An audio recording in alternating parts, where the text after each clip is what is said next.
नमस्कार सर्वांना, Pali delicious kitchen मध्ये आपलं स्वागत आहे। आज आपण गावरान पद्धतीचा अगदी मस्त दोडक्याचा ठेचा बघणार आहोत। आपण नेहमी त्याच प्रकारच्या भाज्या खाऊन एकच पद्धतीची भाजी खाऊन आपण नेहमी एकच पद्धतीची भाजी खाऊन कंटाळतो। दोडक्याची भाजी बऱ्याच जणांना आवडत नाही, पण तुम्ही दोडक्याचा ठेचा करून बघा, अतिशय सुंदर लागतो। भाकरी बरोबर, चपाती बरोबर आणि भाताबरोबर सुद्धा छान लागतो। फक्त वरण भात जर केलं, वरण भाताबरोबर तोंडी लावण्यासाठी पण खूप छान लागतो। तर नक्की करून बघा आणि व्हिडिओ स्किप न करता संपूर्ण बघा। तर मग चला साहित्याकडे वळूया आणि रेसिपीला सुरुवात करूया। इथं मी पाव किलो दोडका घेतलाय, 2 कांदे घेतले, फोडणीसाठी मोहरी, जिरं, सुक्या मसाल्यांमध्ये धना पावडर, हा आमचा घरगुती लाल मसाला। लाल मसाला तुम्ही ऑर्डर करू शकता आणि त्याचबरोबर काळा मसाला, नाशिक स्पेशल काळा मसाला। आणि दोन्ही मसाल्यांमध्ये नो कलर, नो प्रिझर्वेटिव्ह असं न वापरता एकदम शुद्ध ते खात्रीशीर मसाले वापरलेले आहेत। तर तुम्ही ऑर्डर करू शकता। खूप जणांनी ऑनलाईन सपोर्ट केलाय, त्याबद्दल सगळ्यांचे धन्यवाद ज्यांनी ऑर्डर केलाय त्यांच्यासाठी। आणि तुम्ही ऑर्डर करू शकता। तुम्हाला जर घरी बनवायचा असेल मसाला, काळा मसाला, तर याची रेसिपी, काळ्या मसाल्याची रेसिपी मी ऑलरेडी पोस्ट केलेली आहे, तुम्ही ती जाऊन बघू शकता आणि घरी पण बनवू शकता। हळद घेतली आहे इथं, चवीपुरतं मीठ, लसूण 10 ते 12 पाकळ्या आणि कोथिंबीर। दोडका छान धुवून घेतलेला आहे। याच्या ज्या शिरा असतात ना, अगदी अलगद अलगद थोड्या थोड्या काढणार आहे, दाखवते मी।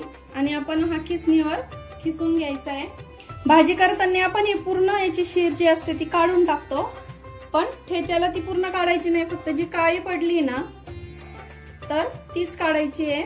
आणि तुम्ही जर एकदम शेतात राहत असाल आणि शेतातनं तोडून आणला असेल ताजा ताजा, तर हे नाही काढली तरी चालते।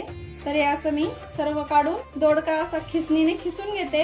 आणि तुम्ही हा ठेचून पण घेऊ शकता, फोडी फोडी करून खलबत्त्यात ठेचला ना तरी पण छान होतो। आणि मिक्सर चालू बंद करून असा क्रश करून घ्यायचा। तर मग आता मी असे काढून घेते साल आणि खिसून घेते खिसणीवरती आणि दाखवते तुम्हाला। आपण उन्हाळ्या वाळवण्यासाठी जो बटाट्याचा खीस करतो त्या खिसणीने मी हा दोडका चांगला असा छान खिसून घेतलाय। आणि इथं कांदा पण कट करून घेतलाय, लसूण ठेचून घेतलाय। आता आपण यातलं जे पाणी असतं ते थोडंसं असं घट्ट पिळायचं, जेवढं निघेल तेवढं आपण यातलं पाणी काढून घेणार आहे, म्हणजे जो दोडक्याचा जो कडवटपणा असतो तो जरा कमी होतो। याप्रमाणे काढून घेते। एकदम घट्ट पिळायचं, खूप जास्त पाणी नाही निघत। जास्त तुम्ही जर जाडसर असा ठेवला तर हे बघा 2-1 चमचेच फक्त पाणी निघालंय, एवढं पाणी बस। कढई गरम करायला ठेवली आहे, 1 पळी तेल टाकून घेतलंय, पाव चमचा आपल्याला इथं मोहरी टाकायची आहे। तेल गरम झालंय छान, मोहरी छान तडतडायला लागली की पाव चमचा जिरं टाकून घ्यायचं। जिरं छान फुललं की लसूण टाकायचं आहे। लसूण थोडासा ब्राऊन रंगावरती आला की कांदा टाकून घ्यायचा। आता कांदा छान आपल्याला थोडासा असा लालसर रंगावरती परतून घ्यायचा आहे। छान कांदा छान ब्राऊन रंगावरती आला की आपल्याला सुके मसाले टाकून घ्यायचे आहे। हा आमचा घरगुती लाल मसाला 1 चमचा। तुम्ही हिरव्या मिरचीचा ठेचा करून जरी टाकला लाल मसाल्याऐवजी तरी चालू शकतं, तुम्हाला जे आवडेल ते टाकू शकता। धना पावडर पाव चमचा, पाव चमचाला या हळद कमी, चवीपुरतं मीठ, थोडीशी कोथिंबीर। आता हे मसाले छान आपल्याला परतून घ्यायचे आहे। मसाले छान परतून झाले की आपण जो दोडका खिसून घेतलाय तो टाकून घ्यायचा आहे। आता कांद्यामध्ये आणि मसाल्यामध्ये हा छान मिक्स करून घ्यायचा। थोडीशी कोथिंबीर मिक्स करते। आता बघू शकता असं सगळं कांद्यामध्ये आपला दोडका जो आहे तो पूर्ण मिक्स झालाय। आपण यावर आता झाकण ठेवून घेणार आहे पॅक, आणि मंद गॅसवर आपल्याला शिजून घ्यायचा आहे। आता हा ठेचा 5 ते 7 मिनिटं लागतात ठेचा शिजण्यासाठी। 5 ते 7 मिनिटं झाले आपले।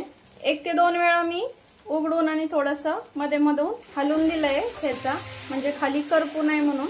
आता आपला ठेचा छान शिजलाय। ठेचा बघा आपला छान शिजलाय। आता सगळ्यात शेवटी अजून थोडीशी कोथिंबीर। नक्की ट्राय करा, खूप छान लागतो हा ठेचा। दोडक्याचा ठेचा आपला रेडी इथं आता खाण्यासाठी। तुम्ही भाकरी बरोबर चपाती बरोबर कशा बरोबरही खाऊ शकतात। आणि रेसिपी कशी वाटली दोडक्याच्या ठेच्याची नक्की कमेंट करून सांगा आणि नक्की ट्राय करा। रेसिपी आवडली असेल तर लाईक शेअर सबस्क्राईब करायला विसरू नका। रेसिपी नक्की ट्राय करा कारण घरचं जेवण हे खरंच स्वादिष्ट असतं। अशाच नवीन छान छान रेसिपी सोबत पुन्हा भेटूया। तोपर्यंत बाय बाय।